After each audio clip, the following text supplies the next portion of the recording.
बड़े वाले पुत्र का नाम है प्रियव्रत और छोटे वाले पुत्र का नाम है उत्तानपाद। क्या नाम है? तो अब आप उनके जो छोटे पुत्र हैं उत्तानपाद, उनकी कथा आप सभी लोग सुनो।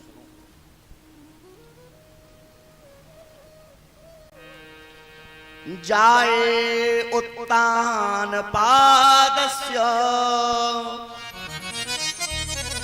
सुनीति सुरुचस्तयो सुरुचि प्रेयसी पत्नी नेतराय सुतो ध्रुवा। उत्तानपाद का अर्थ क्या है पहले तो ये सुनो। उत्तानपाद महाराज मनु के पुत्र हैं, छोटे और राजा हैं। इनकी दो पत्नियां हैं, एक का नाम है सुनीति और एक का नाम है सुरुचि। उत्तानपाद का अर्थ सुनो। उत ऊर्ध्व पादस्य सह उत्तानपादः, जिसके पैर ऊपर को रहे और सिर नीचे की तरफ रहे, उसका नाम है उत्तानपाद। तो हम और आप सब उत्तानपाद हैं। कैसे? बोले जब हम माँ के गर्भ में रहते हैं तो पैर हमारे ऊपर रहते हैं, सिर नीचे रहता है, तो हम और आप सब उत्तानपाद हैं। इनकी दो पत्नियां हैं, एक का नाम सुनीति और एक का नाम सुरुचि। सुनीति का अर्थ क्या है? सुनीति, सुंदर नीति, बुद्धिमानी। और सुरुचि का अर्थ स्वरुचि, मनमानी। जो बुद्धिमानी के द्वारा कार्य किया जाए उसका नाम सुनीति है, और जो मनमानी के द्वारा कार्य किया जाए उसका नाम सुरुचि है। तो हमारी भी दो पत्नियां हैं, एक बुद्धिमानी और एक मनमानी। अब बंधुओं, लोगों को ज्यादा क्या प्रिय होता है? बुद्धिमानी ज्यादा प्रिय होती है कि मनमानी? मनमानी। वहां रखो साइड में। क्या प्रिय होती है? बुद्धिमानी ज्यादा प्रिय होती है कि मनमानी? मनमानी।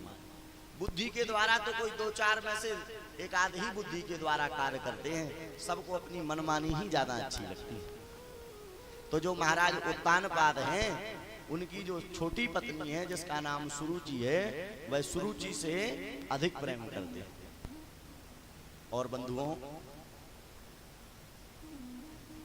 पहली जो पत्नी है जिनका नाम सुनीति है,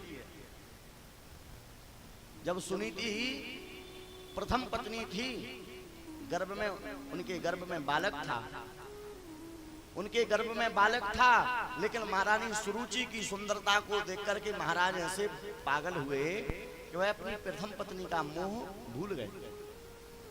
और प्रथम पत्नी का जब वह मोह भूले तो दूसरी पत्नी को ले आए, और जब महल में ले जाने लगे तो महारानी सुरुचि ने कहा, महाराज आपने बताया नहीं कि आपका पहले से विवाह हो रखा है, और मैं इस महल में तभी जाऊंगी जब आप अपनी पहली पत्नी को महल से बाहर निकाल दोगे। महाराज ने खूब समझाया, देवी अभी वो गर्भ से हैं और ऐसे समय में उसको महल से बाहर निकालना ठीक नहीं है।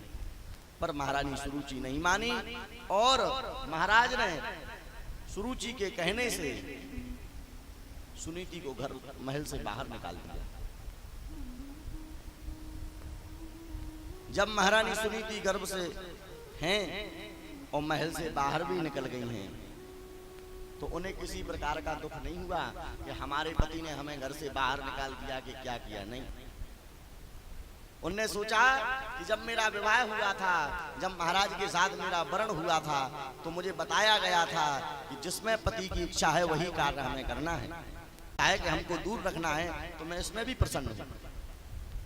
और बंधुओं, संतों के महात्माओं की सेवा करके, उनके दर्शन करके, उनकी सेवा करके महारानी सुनीति प्रसन्न रहती हैं। और सब संतों के आशीर्वाद से महारानी सुनीति गर्भ से तो थी, उनके यहाँ एक सुंदर बालक का जन्म हुआ, जो बालक इतना बुद्धिमान, इतना तेजस्वी कि संतों ने उस बालक का नाम रखा ध्रुव। क्या नाम रखा? ध्रुव। अब जब ध्रुव जी महाराज बड़े हो रहे हैं धीरे धीरे, तो ध्रुव जी महाराज चंचलता करते हैं, खेलते हैं, क्रीड़ा करते हैं। तो जब वह गली मोहल्ले में बच्चों के साथ खेलने जाते हैं तो लोग उनको मोहल्ले में चढ़ाते हैं कि तुम बिना बाप की संतान हो। ध्रुव जी महाराज कहते हैं मैं बिना पिता की संतान नहीं हूं, मेरी माँ भी है और मेरे पिता भी हैं। हमारे माता पिता हैं। तो बोले पिताजी हैं कहाँ आपके? तब सुनीति जी के जो पुत्र ध्रुव जी हैं, आज ध्रुव जी अपनी माँ के पास गए और गोद में खेलकर कहने लगे, माँ आप एक बात सही सही बताना, हमारे पिताजी हैं कि नहीं है? हमसे सारे गली मोहल्ले के लोग कहते हैं कि तुम बिना बाप की संतान हो। सुनीति ने कहा, पुत्र तुम्हारे पिता भी तीर्थ यात्रा के लिए गए हैं, जब वह तीर्थ यात्रा से आ जाएंगे तब हम तुम्हारे पिता को तुमसे मिलवाएंगे। और ऐसे तो गली मोहल्ले के लोग कुछ भी कहते रहते हैं, जाओ आप खेलो। ध्रुव जी की अवस्था बढ़ते बढ़ते 5 साल की हो गई। 5 साल की अवस्था हुई तो मोहल्ले में, गांव में किसी ने बता दिया कि आपके पिता तो इस राज्य के जो राजा उत्तानपाद है वह हैं। तो ध्रुव जी को सहन नहीं हुआ और अपने पिता के दर्शन के लिए महल की ओर दौड़ गए। और जैसे ही पिता के पास गए तो महाराज उत्तानपाद राज सिंहासन पर बैठे हुए थे और उनकी जो छोटी पत्नी थी वह बगल में बैठी थी। और ध्रुव जी तो देखने में इतने सुंदर हैं और पिताजी को देख करके उन्हें आवाज लगाई, पिताजी पिताजी, और चिल्लाते हुए गए। तो सिंहासन तक पहुंचते इतने में तो छोटी माँ ने हाथ पकड़ लिया, हाथ पकड़ लिया, हाथ पकड़ करके डांटने लगी, हाथ पकड़ करके डांटने लगी। और क्या कहती हैं डांट करके? कि तपसा राज्य पुरुषम तस्यैवानुग्रहेण मे गर्भत्वं साधयात्मानं यदक्षसी नृपासनम। महारानी सुरुचि कहती हैं, ए मूर्ख बालक, तू पिताजी की गोद में बैठने नहीं आया है, तू राज सिंहासन पर बैठने आया है। तेरी माँ बहुत होशियार है और तू भी बड़ा बुद्धिमान है, जो तू पिताजी पिताजी चिल्लाती हुए यहाँ आया है। श्री वृंदावन बिहारी लाल की जय।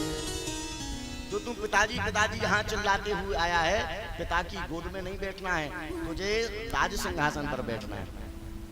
और राज सिंहासन पर बैठने का इतना ही शौक है तो तूने अपनी माँ की कोख से जन्म लेकर के अभागा हो गया है।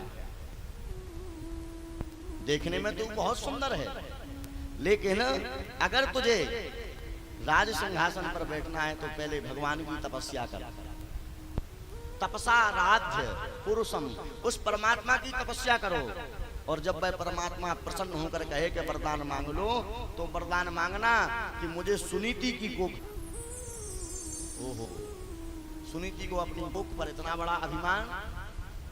आपको मैंने कथा में एक दिन बताया था कि संसार में अगर कोई स्त्री का गर्भ, ध्यान से सुनना, संसार में अगर कोई सबसे बड़ा नरक है तो वह है नारी का गर्भ। क्यों? कि गर्भ दुख समाभासम न भूतो न भविष्यति। जितना दुख माँ के गर्भ में मनुष्य को होता है उतना दुख ही नहीं होता है। क्या दुख होता है? बोले माँ के गर्भ में कोई डल्लप का गद्दा, एसी का कमरा नहीं है कि आप उसमें लेटे रहो। मल, मूत्र, पीप, नाक, मांस, खून, ये सब जितनी संसार की गंदगी होती हैं वो सब गर्भ में होती हैं। और इस गंदगी में हम 9 महीने तक सड़ते हैं। खा ले तो ऐसा कष्ट होता है किसी ने गर्म तेल डाल दिया हो उसके ऊपर। अगर मीठा ज्यादा खा ले तो उसको ऐसा कष्ट होता है जैसे चींटी चिंटा उसके लिए काट रहे हो। ज्यादा तेज अगर माँ चले तो ऐसे लगता है जैसे कोई खाई में पटक रहा हो, और गंदगी में तो वो सड़ ही रहा है। भगवान से प्रार्थना करते हैं, हम और आप सभी प्रार्थना करते हैं, प्रभु इस गंदगी से बाहर निकाल दो। हम आपका खूब भजन करेंगे, खूब लोगों से भजन करवाएंगे, हम झूठ नहीं बोलेंगे, अभिमान नहीं करेंगे, अहंकार नहीं करेंगे, और हे प्रभु आपकी शरणागति में रहेंगे। भगवान कहते पक्का, हम कहते प्रभु पक्का, निकाल दो इस गंदगी से। और जैसे ही हम गंदगी से बाहर निकलते हैं तो हमें भगवान की माया जकड़ लेती है। और इस गर्भ रूपी नरक को माता सुनीति अभिमान में कह रही है कि पहले तपस्या करो और भगवान से वरदान मांगना कि हमें सुनीति की कोख मिले, मतलब नरक मिले। डांट करके भगा दिया। ध्रुव जी महाराज रोते रोते आए और अपनी माँ की गोद में बैठ करके रोने लगे। माँ ने पूछा बेटा क्यों रो रहे हो?